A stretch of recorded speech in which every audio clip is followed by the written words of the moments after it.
aos irmãos encarnados e desencarnados e aqueles que compartilham conosco as redes sociais, boa tarde.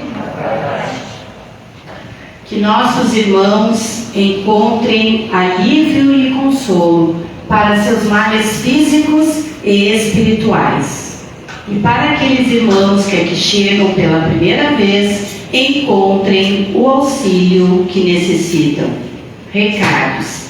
Pedimos sempre que desliguem seus celulares, para que não haja interferência.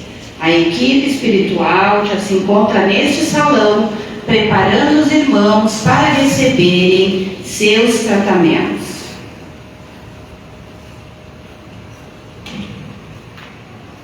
Vamos ler o trechinho do Evangelho.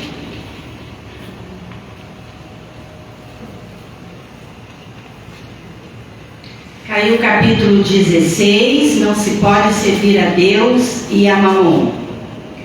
O homem tem por missão trabalhar pelo aprimoramento material do planeta. Deve cultivar, limpar e preparar a terra para que ela receba no futuro toda a população que sua extensão comporta. Para alimentar a população que está sempre crescendo, é preciso aumentar a produção de alimentos. Se a produção de um país não é suficiente, é preciso que se busque os alimentos fora de seu território.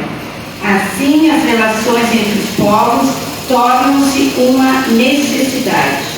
Para que essas relações fiquem mais fáceis, é preciso eliminar os obstáculos materiais, tornar as comunicações mais rápidas.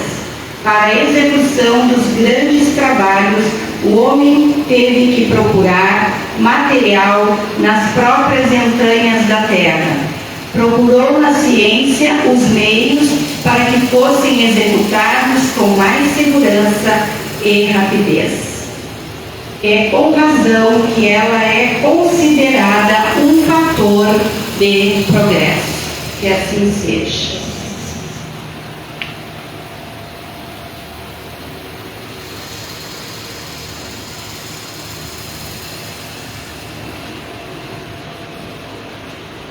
Então, antes de fazermos a prece ao Dr. Bezerra de Menezes, pedimos vibrações de saúde para a Selma de Souza Carneiro, que ela possa ter toda o amparo, a proteção da espiritualidade amiga. Que assim seja. Nós te rogamos, Pai, de infinita bondade e justiça, as graças de Jesus Cristo, através de Bezerra de Menezes e suas legiões de companheiros, que eles nos assistam, Senhor, consolando os aflitos, curando aqueles que se tornem merecedores, confortando aqueles que tiverem suas provas e expiações a passar, esclarecendo aos que desejarem te conhecer e assistindo a todos quanto apelam a teu infinito amor. Jesus, divino portador da graça e da verdade, estende tuas mãos adivosas em socorro daqueles que te reconhecem, ó despenseiro fiel e prudente. Fazei o divino modelo, através de tuas legiões consoladoras, de teus santos espíritos, a fim de que a fé se eleve, a esperança aumente, a bondade se expanda e o amor triunfe sobre todas as causas. Bezerra de Menezes, apóstolo do bem e da paz, amigo dos humildes e dos enfermos, movimenta tuas falanges amigas em benefício daqueles que sofrem, sejam males físicos ou espirituais. Santos Espíritos, dignos obreiros do Senhor, derramai as graças e as curas sobre a humanidade sofredora, a fim de que as criaturas se tornem amigas da paz e do conhecimento, da harmonia e do perdão, semeando pelo mundo os divinos exemplos de Jesus Cristo, e que assim seja. Eu passo a palavra agora para o irmão Fabiano, que fará a palestra dessa tarde. Seja bem-vindo.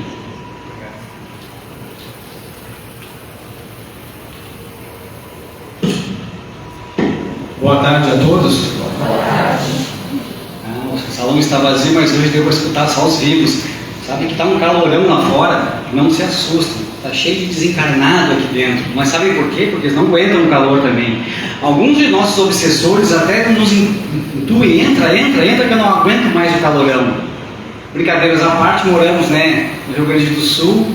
O calor aqui é escaldante, nós sabemos. Temos aí também, às vezes, num só dia, ou seja, em alguns minutos, as 4 estações do ano. Mas eu queria que vocês refletissem agora. Alguém se mudou recentemente aí? Então vejamos bem. Imagine se nesse exato momento você se muda. Aí você chega na casa, todo feliz. Imagina a mesa começa a flutuar. Começam a surgir barulhos, ruídos. As portas e as janelas se batendo, fechando. Meu irmão está apavorado já. O que nós faríamos? É possível? Acontece? Acontece. Nós podemos chegar a ver até as pessoas que já partiram, podemos a conversar com elas, a senti-las. É muito natural. Isso denomina-se mediunidade. Vocês sabem que por volta do ano de 1846, nós vamos voltar ao tempo, lá em Nova York, em Hydesville, morava um senhor, o nome dele era Elkman, numa casa, e tinha ruídos, batidas. Ele procurava, ele investigava e ele não achava, não sabia de onde é que saía. Não ficou muito não, ele largou da casa. Nós faríamos o mesmo? Pois é, né? Com o conhecimento talvez não, mas quem sabe. E ele largou.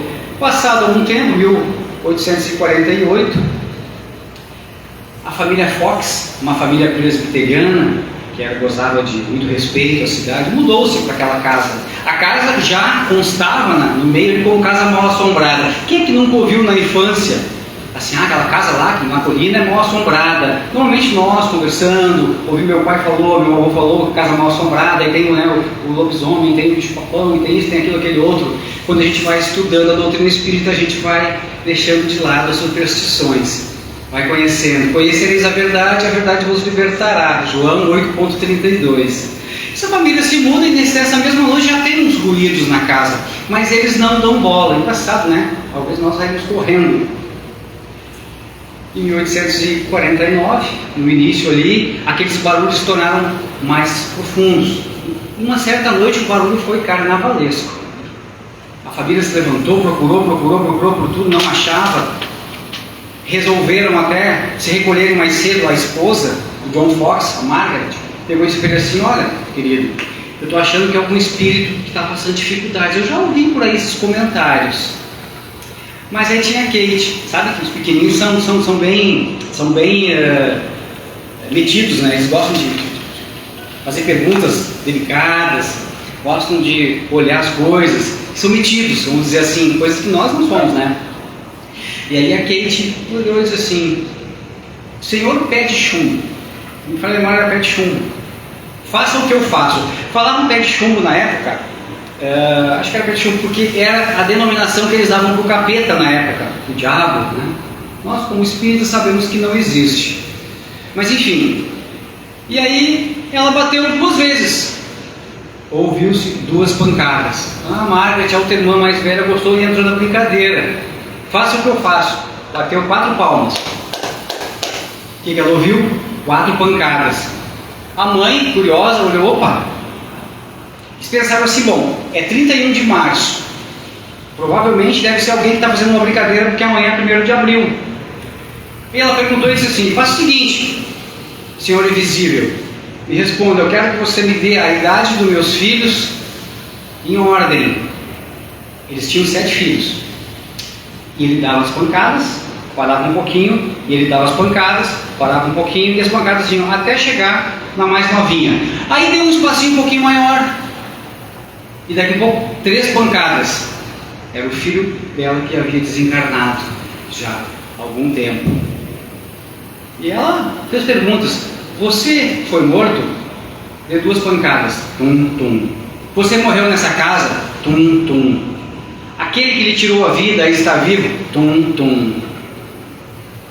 E aí os vizinhos chegaram naquela noite, passaram fazendo perguntas e perguntas. Ele havia dito que era um mascate que a época passada vinha chegar na casa para fazer as suas vendas, e aquele que ele recebeu o matou e o enterrou na adega. O pessoal curioso foi lá, deu uma escavada naquele primeiro momento, só achou água, não achou nada, e num segundo momento, em outras escavações, acharam cal, acharam carvão, acharam cabelos, acharam ossos, ou seja, pelo meio psíquico foi descoberto um crime. À época, a gente vai dizer que é mediunidade, mas ainda não havia essa expressão escrita mediunidade, Kardec que trouxe. Mas era isso, naquele momento, né, aonde a família se deslocava, que se mudou, não aguentou ficar em Hydesville, se mudou, os fenômenos iam juntos. Nossas queridas meninas eram médicos de efeitos físicos e tinham essa facilidade. Convido-vos a estudarem o livro dos médiuns, que entenderão. Não é o caso da noite da tarde de hoje, né? Temos aí N tipo de mediunidade. Em suma, foi-nos proposto conversar sobre o capítulo 26, dar de graça o que de graça recebestes. Isso é uma mediunidade gratuita. Quando nós falamos em mediunidade, é a faculdade que permite o ser humano entrar em contato com o mundo espiritual. É esse intercâmbio que a gente faz. Não temos nossos filhos que muitas vezes vão fazer intercâmbio em outros lugares e vão para fora do país. Pois é, nós fazemos intercâmbio estando aqui. Nós conseguimos essa comunicabilidade com o mundo espiritual. Mas como é que se denomina aquele ser que tem essa comunicação? Médium. Já diz uma amiga minha, da velha Holanda, ela dizia assim: eu não sou grande e eu não sou pequena, Fabiana, eu sou médium. Ela é baixinha, a Lúcia faz essa brincadeira nos teatros que ela faz, bem bacana. Mas o médium é ele, é que tem a capacidade. Se vai no latim, é o meio, é o intermediário, aquele cara que intermedia, né? Tipo quando acontece um crime e o cara está lá com os reféns e vem aquele cara que vai facilitar o trabalho. É o intermediário, o interlocutor vai conversar com aquele que está lá para passar depois a instrução para ele, para cá e para lá. Sendo uma faculdade orgânica, o que acontece? Ela é aqui, no nosso cérebro, tá? É orgânica. Não diz assim: eu quero agora virar médium ostensivo. Não é assim que funciona. Primeiro que todo aquele que num grau qualquer tem a capacidade de sentir os espíritos é médium. Portanto, a gente pode entender que a população inteira é médium. Mas quer que não seja aquele calafrio quando você está em casa, recebe aquela visita harmoniosa, que você fica assim, cruzes. Ou a visita vai embora, você fica assim acabado, né? Acabado, assim, a criatura levou todas as minhas energias. Graças a Deus, ela estava precisando. Assim que nós devemos agir e pensar. Quando nós vemos falando em mediunidade, a gente observa aqui, falamos, pensa, mas é Divaldo, é Chico Xavier com mediunidade ostensiva, é só os bonzinhos que têm mediunidade, Fabiano? Essa ostensiva, que seja ela psicografia, psicofonia, clarividência, ou como nós falamos agora nas batidas, os raps lá em Hydesville, a tiptologia, que são as batidas através de efeitos físicos. Aí necessita-se de um médium de efeitos físicos. Já a psicografia não, a psicofonia não. Eu sou médium, eu vou escrever ou psicografar. Assim como Chico tinha, como Divaldo tinha, e alguns irmãos que estão aqui as têm. Aqueles irmãos que estão muitas vezes nos presídios, que se perderam, que erraram no meio do caminho, que estão hoje no crime, também tem. Deus dá esse dom que muitos pensam, que privilégio, né, Fabiano? Privilégio? Vai fazer que nem Chico Xavier, trabalhar no seu trabalho até às 5 horas da tarde, que nem ele trabalhava, depois ele psicografava até às 5 horas da manhã, né, a noite toda atendendo o pessoal, e às 8 horas ele estava lá batendo um cartão. Nós hoje só queremos ficar em casa no ar-condicionado, dormindo, vendo televisão. E muitos de nós fugimos a essa grande responsabilidade que é a mediunidade. Passamos por dificuldades agora com o Covid, depois com a enchente, quem mora por aqui, Eldorado, nas regiões metropolitanas. Nós observamos também que muitos de nossos irmãos abandonaram os trabalhos. Não são mais hoje trabalhadores da doutrina espírita. Não tem problema. Se eles estão bem, se eles se sentem bem, se eles estão praticando bem lá fora, como eu sempre digo, você não precisa ter estereótipo de espírita na testa. Simplesmente agora, Fabiano, eu não quero mais ir na casa espírita, não quero mais ter responsabilidade. Acho que para mim tá bom. Eu vou lá no Vagalumes uma vez por semana lá ajudar eles a fazer o almoço do pessoal carente. Eu vou trabalhar aqui, show de bola, tá valendo. Temos que praticar o bem, sem olhar a quem. Ainda ontem, falando em mediunidade, é bem bacana, porque assim, ela não é um privilégio, é um dom que Deus nos dá. E é um dom que Deus nos dá porque nós não somos mocinhos. Nós tivemos esse privilégio de receber, vamos dizer assim, essa ostensividade da mediunidade para auxiliar no progresso moral nosso e da humanidade. Deus quer que chegue a todos os pontos do globo isso. Então veja uma grande responsabilidade que nós como tarefeiros e médiuns que somos, e principalmente o médium ostensivo. Se ele recebeu toda essa gama de mediunidade, é porque Deus achou bom nesse momento, né, para ver se ele dá um salto nessa encarnação e consegue resgatar um pouco mais de suas dívidas. E em dado momento a gente cai aonde? No capítulo 16, que a nossa irmã leu aqui na abertura, se vocês escutaram, ela disse, capítulo 16, não servir a Deus e não servir ao mamon. Aí o médium quer servir aos seus interesses pessoais, pensando, puxa vida, um dia perguntaram para nós, anos atrás, nosso irmão já falecido, que se encontra na espiritualidade, não era religioso, mas não é uma pessoa ruim, é uma pessoa boa. Quanto tu ganha, Fabiano, por cada palestra? Eu disse, nada. Ah, mas aí não tem graça. Eu não ganho nada. Ele falava em termos de dinheiro, né? Eu disse, nada. Eu disse, mas tu se desloca para lá, desloca para cá? Sim. Não tem problema nenhum. Ah, mas não tem graça. Mas é como cada um vê no momento. E temos grandes irmãos nossos, médios, trabalhadores, que optaram por esse outro lado. Às vezes conciliam os dois lados. Está errado, não está errado? Quem somos nós para julgar? Como eu falava anteriormente, ainda ontem eu olhava num site espírita no YouTube, e aonde o irmão fazia uma alusão a um outro comentário de um irmão espírita. E esse irmão espírita estava sentando, judiando, massacrando quem? Estava massacrando os espíritas. Era espírita, estava massacrando os espíritas. E aí nós ouvimos ele falar, porque as pessoas hoje em dia estão fazendo assim, então tem as suas páginas pessoais no Facebook, no Instagram, mas tem cerca de 2, 3 mil, 500, 600 seguidores. Mas já nas suas páginas espíritas tem 1 milhão de seguidores. E aí ele fez a alusão que lá na página espírita os nossos irmãos espíritas estão botando um link embaixo, fazendo propagandas, pelas coisas que eles vendem e tal. Eu confesso que eu nunca tinha visto, até não olhei ainda, mas eu entendi o que ele quis dizer. Já é o tempo da gente espírita se preocupar conosco, com a nossa mediunidade. Ainda mais não criticar os espíritas. Poxa, Jesus veio e mandou amar o inimigo, e eu vou criticar o irmão da minha própria religião. Se porventura ele está servindo a mamon nesse instante, eu também já servi. Talvez nessa encarnação eu estava servindo lá atrás. Aí nós conhecemos a doutrina espírita, conhecemos a mediunidade, vemos a importância da gratuidade, porque quando você olha a Bíblia e olha os apóstolos, sofreram perseguições, foram massacrados, pisoteados, cada qual de um deles teve uma morte mais difícil que a outra.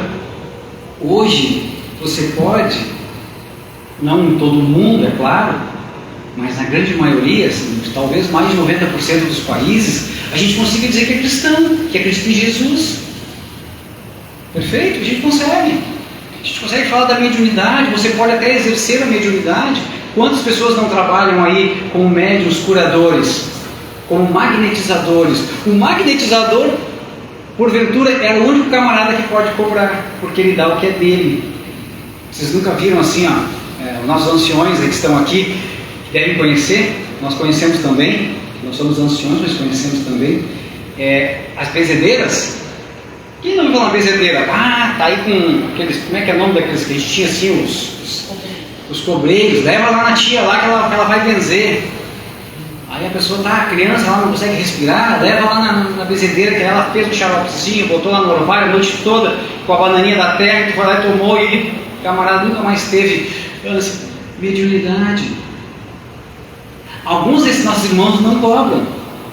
E esse magnetizador, onde ele vai depositar a energia física dele, só dele, que nem está no livro dos médiuns, se ele cobrar não tem nada demais. Agora nós espíritas, que nós trabalhamos dentro de um centro espírita, e que nós não somos magnetizadores sozinhos, que nós trabalhamos com uma galera do mundo espiritual, onde nada, muitas vezes é nosso, muito pouco é a nossa contribuição física, porque na maioria das vezes nós chegamos com vários problemas de várias ordens ao centro espírita, trabalhamos, incomodações, o trânsito, em alguns momentos. Por que é bacana quando você chega aqui, o pessoal se reúne lá em cima e vai fazer a harmonização em grupo, e faz a leitura do Evangelho, e pede até vibrações positivas para o palestrante, porque nós viemos, até chegar aqui nós encaramos, a grande maioria vem de casa até aqui, obrigado meu Deus por esses 48 graus na minha cabeça. Todo mundo chegou aqui assim? Não, né? Quando eu passei aqui, que eu vinha subindo, entrou uma senhora na loja, quase que eu fiquei. O obsessor me empurrou, mas eu disse, não posso entrar. Era a loja Renner ali. Eu entreguei aquele gelo assim, no meu corpo, quase que o obsessor me empurrou. Mais um pouquinho ele me dava uma rasteira, mas aí eu lutei, vim forte, consegui chegar até aqui. Aí cheguei aqui, nós temos o ar aí. Sabe que alguns anos atrás, nós viemos aqui no sábado, não me recordo o período, e não tinha ar-condicionado aqui ainda na época. Foi escaldante. E aí outra vez a gente foi fazer uma palestra em Porto Alegre, e eu pensei assim, meu Deus, estou ferrado, né? E não posso de bermuda, não posso de camisa de física, né? Tem que, né? Pô, a gente tem que se trajar a caráter. E eu cheguei lá, quando eu entrei aquele gelo, tinha botado o ar-condicionado, que maravilha, né? Será que no mundo espiritual tem ar-condicionado? Eu pergunto, vocês querem ver? É só desencarnar. Quem é que é para casa aí? Verdade, não é?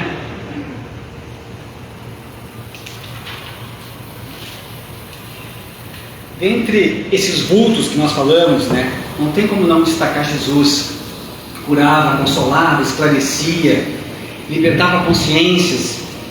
Exigia algum pagamento? Se nós pegarmos a obra Seara dos Médiuns, tem várias passagens ali, exatamente no capítulo 17, Emmanuel vai dizer bem assim: se entre as vidas magnificentes da Terra, uma existe, da qual a mediunidade comparece com todas as características, essa foi a vida gloriosa do Cristo. Nada mais, nada menos que médium de Deus. Falava direto com o Pai, como nós costumamos dizer. O que ele fez? Transformou a água em vinho nas bodas de Canaã. Transformou. Por quê? Porque ele sabia mexer com o átomo, com as moléculas. Tem como fazer? Tem. Nós ainda, talvez vamos levar um período maior para poder fazer essa transformação. Ele intervém nos fenômenos obsessivos de várias ordens. Certa feita os apóstolos não conseguiam atuar em um irmão obsediado, perturbado psiquicamente pelas entidades. É quando Jesus chega e pergunta qual é o seu nome, né? E eles dizem Legião, que eram muitos e muitos espíritos que estavam ali, mas era Jesus. E a gente pensa, puxa, muitos espíritos lá na época de Jesus. Aí quando a gente vai ler o livro Libertação do André Luiz, se alguém já leu aqui, tem uma parte que a irmã está tão obsediada, mas tão obsediada, que conta ali que no momento que os obsessores dela, só uma aliviadinha, conseguiram fazer com que ela fosse à igreja. Ela era católica. Brincadeiras à parte, mas ela foi de fuga. Diz que no fuga os espíritos estavam saindo pela janela. eram mais de 60 espíritos que estavam obsediando. Não é brincadeira, a obra fala isso bem assim como eu estou falando. Aí nós ficamos assim, poxa vida, quando será que eles não estão conosco, não é? Mas se a gente começa a observar a maneira que a gente age, a maneira que a gente pensa, e a gente quando lê a literatura espírita, a gente observa assim, eu estou legal, perto dos processos obsessivos que incomodam o ser humano. Claro, a gente sabe que aquele que tem uma mediunidade ostensiva, onde a anteninha de vinil está se ligado o tempo todo, ele está sempre captando, mais ou menos como se fosse o Wi-Fi. Você deixa o Wi-Fi ligado e vai entrando numa rua, então ele vai captando, ele vai pegando sinal daqui, sinal dali, vai querendo se conectar. Não se conecta porque hoje em dia o pessoal bota senha, né? Só não é bom, todo mundo bota senha no seu celular, mas ele fica o tempo todo. O médium ostensivo é assim. E esse desequilíbrio sem estudo é muito complicado, porque às vezes muitos irmãos nossos que já partiram têm essa afinidade conosco e se encostam. E aí você está no trânsito médium, aí alguém lhe dá um corte, você diz assim, vai com Deus, meu irmão, vai para casa em paz. Nesse momento que você diz isso, ao contrário, alguém entrou dentro do carro e sentou, gostei desse cara, vou ficar aqui com ele. Mas foi aquele momento que você deu um surto ali, passageiro. Chegando em casa, aquele irmão que está contigo ali vai querer ficar.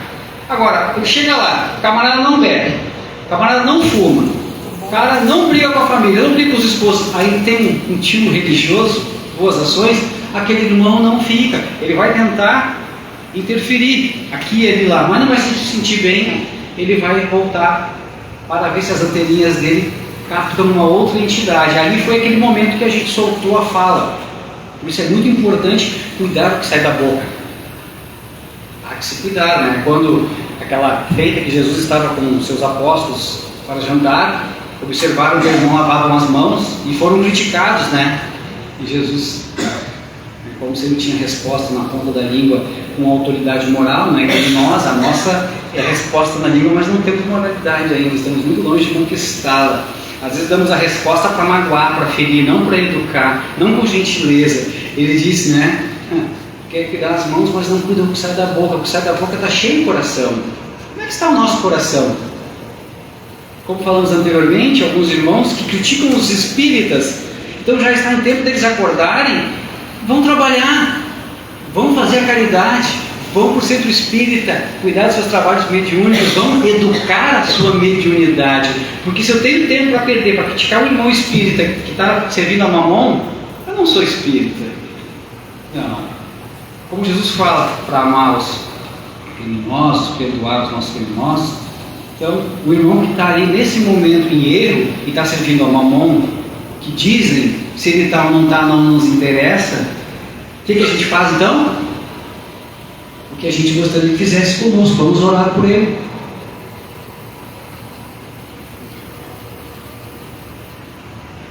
Jesus levantou corpos cadaverizados. O que ele fez com Lázaro? As irmãs de Lázaro chamaram Jesus, à época Jesus estava um tanto longe, naquela época não tinha celular, imagina, né? Até a informação chegar a Jesus, Lázaro já estava enterrado, até Jesus chegar, Lázaro estava podre.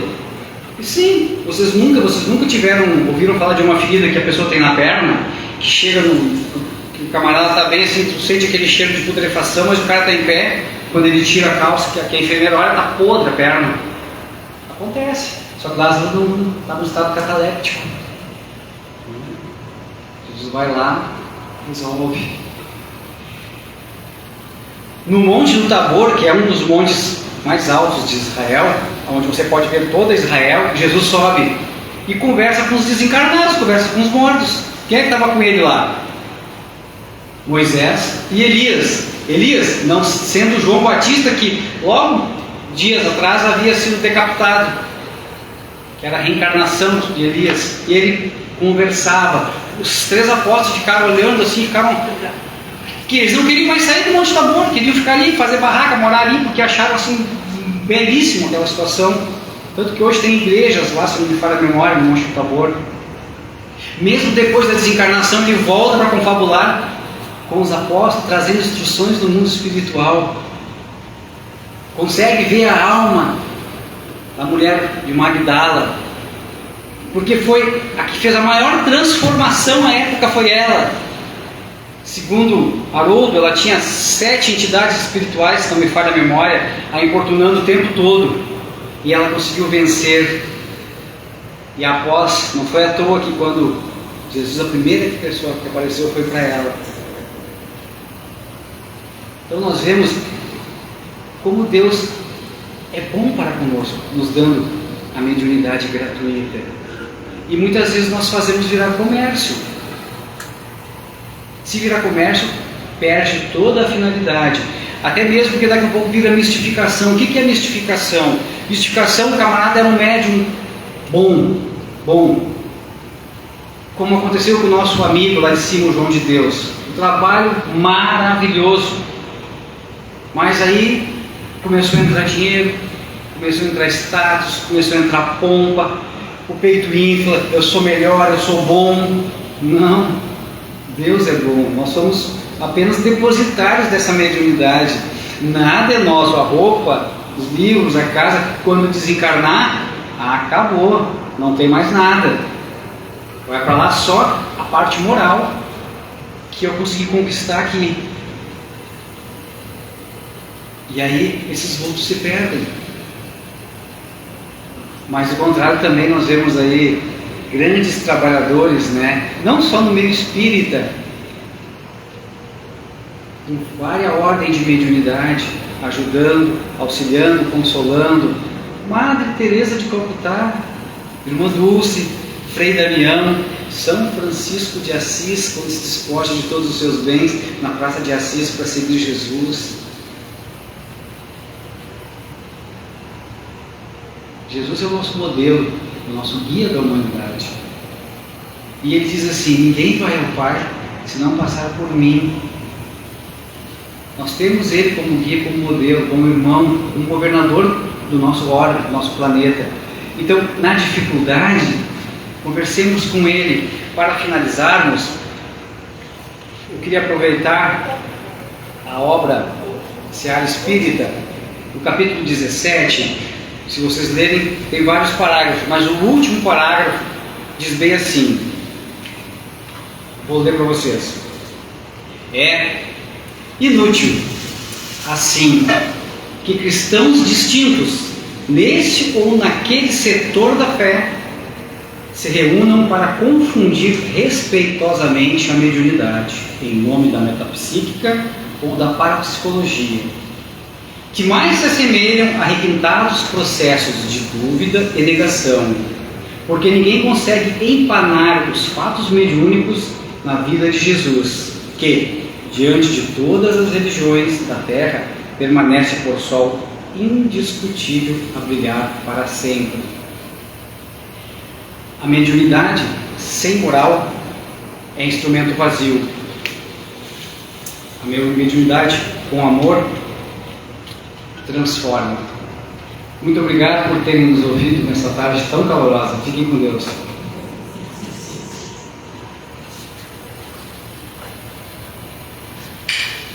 Então, agradecendo as palavras do irmão Fabiano, peço que os médios se posicionem no salão para o passe coletivo.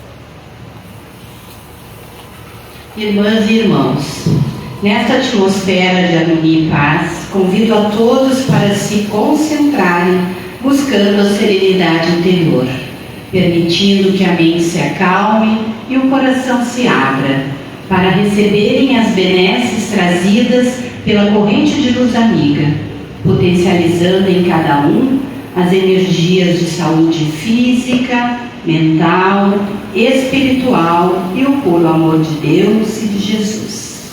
Prece de Cáritas.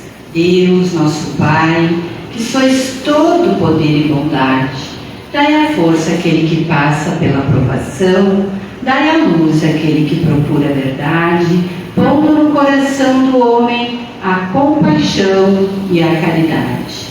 Deus, dai ao viajor a estrela guia, ao aflito a consolação, ao doente o repouso. Pai, dai ao culpado o arrependimento, ao espírito a verdade, à criança o guia, ao órfão o Pai. Senhor, que vossa bondade se estenda sobre tudo o que criastes. Piedade, Senhor, para aqueles que vos não conhecem, esperança para aqueles que sofrem. Que vossa bondade permita aos Espíritos Consoladores derramarem por toda parte a paz, a esperança e a fé. Deus, um raio, uma faísca do vosso amor pode abrasar a terra.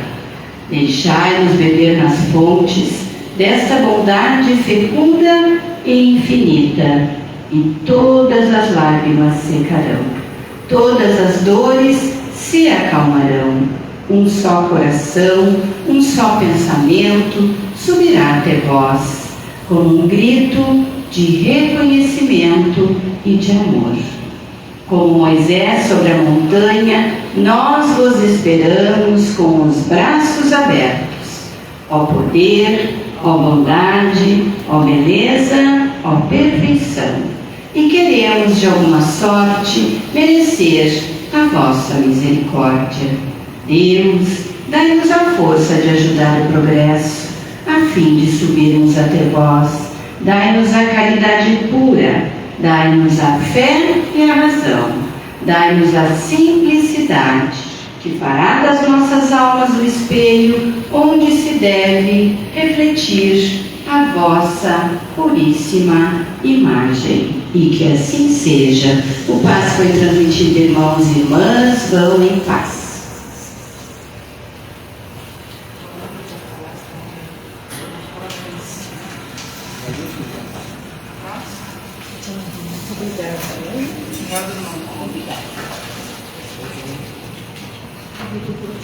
Parece?